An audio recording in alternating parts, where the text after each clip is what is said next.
కార్తీక పురాణం 17వ అధ్యాయం. అంగిరసుడు ధనలోభునకు చేసిన తత్వోపదేశము. ఓ మునులారా, ఓ ధనలోభి, నీకు కలిగిన సంశయాలకు సమాధానం చెప్తున్నాను, జాగ్రత్తగా వినుము. కర్మ వలన ఆత్మకు దేహం ఏర్పడింది. శరీరం ధరించినందువల్లే ఆత్మ కర్మలు చేస్తుంది. కాబట్టి కర్మ చేయుటకు శరీరమే కారణం. స్థూల సూక్ష్మ శరీర సంబంధం వల్ల ఆత్మకు కర్మ సంబంధం కలుగుతుందని పరమేశ్వరుడు పార్వతీదేవికి వివరించెను. దానిని మీకు వివరిస్తాను. ఆత్మ అంటే ఈ శరీరము అంధకారముగా ఆవరించి వ్యవహరించినది అని అంగిరసుడు చెప్పగా, ఓ మునీంద్ర, నేను ఇంతవరకు ఈ దేహమే ఆత్మ అని భావిస్తున్నాను కనుక ఇంకా వివరంగా చెప్పబడిన వాక్యార్థ జ్ఞానమునకు పాదార్థ జ్ఞానము కారణమగుచుండును. కాన అహం బ్రహ్మాయను వాక్యార్థమును గురించి నాకు తెలియజేయండి అని ధనలోభుడు కోరెను. అప్పుడు ధనలోభునితో అంగిరసుడు ఇలా చెప్పసాగెను. ఈ దేహము అంతఃకరణ వృత్తికి సాక్షియే, నేను నాది అని చెప్పబడు జీవాత్మయే అహం అను శబ్దము.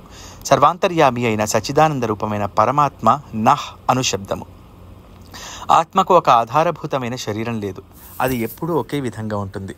నేను అనేది శరీర ఇంద్రియాల్లో ఒకటి కాదని ముందు తెలుసుకోవాలి. దేహేంద్రియాలను ఏది ప్రకాశింపజేస్తుందో అదే నేను అనేది. దేహానికి జగత్, స్వప్న, సుషుప్త్యవస్థలు, స్థూల సూక్ష్మకార శరీరాలు మూడింటిలో నేను నాదని వ్యవహరించేది ఆత్మేనని తెలుసుకోమని చెబుతాడు. ఇనుము సూదంటురాయిని అంటిపెట్టుకుని తిరుగునట్టుల శరీరం, ఇంద్రియాలు దేనిని ఆశ్రయించి తిరుగుచుండునో అదే ఆత్మ. అదేవిధంగా అవి ఆత్మ వలన తమ పని చేయును. నిద్రలో శరీరేంద్రియాలు సంబంధం లేక గాఢ నిద్రపోయి మేల్కొన్న తర్వాత నేను సుఖ నిద్రపోతిని, సుఖముగా ఉన్నది అనుకునేదే ఆత్మ. దీపము గాజు బుడ్డీలో ఉండి ఆ గాజును ప్రకాశింపజేసే విధంగానే ఆత్మ కూడా దేహేంద్రియాలను ప్రకాశింపజేస్తుంది.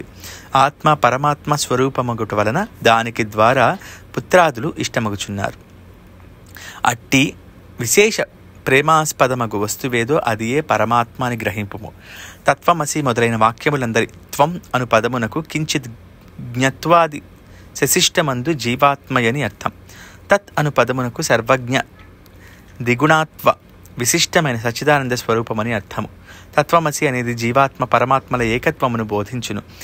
ఈ రీతిగా సర్వజ్ఞత్వాది ధర్మములను వదిలివేయగా సచ్చిదానంద రూపమొక్కటియే నిలుచును. అది ఏ ఆత్మ. దేహ లక్షణములుండుట, జన్మించుట, పెరుగుట, క్షీణించుట, చచ్చుట మొదలగు 6 భాగములు శరీరానికి గాని ఆత్మకు కాదు.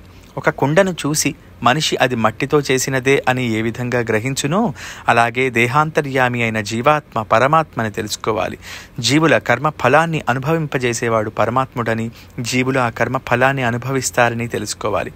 అందువల్ల మానవుడు మంచి గుణాలతో గురుసేవ చేస్తూ సంసారబంధమైన ఆశల నుండి విముక్తి పొందాలి. మంచి జరగాలనే తలంపుతోనే మంచి పనులు చేస్తూ భక్తి జ్ఞాన వైరాగ్యాలు కలిగి ముక్తిని పొందాలి. సత్కర్మానుష్ఠానం చేయాలి. మంచి పనులు చేస్తే గాని ముక్తి లభించదని అంగిరసుడు ధనలోభునికి మంచి పనులు చేయాల్సిన ఆవశ్యకతను గురించి చెబుతాడు. అందుకు ధనలోభుడు అంగిరసునికి నమస్కరించి ఇలా అనెను. 17వ రోజు పారాయణం సమాప్తం.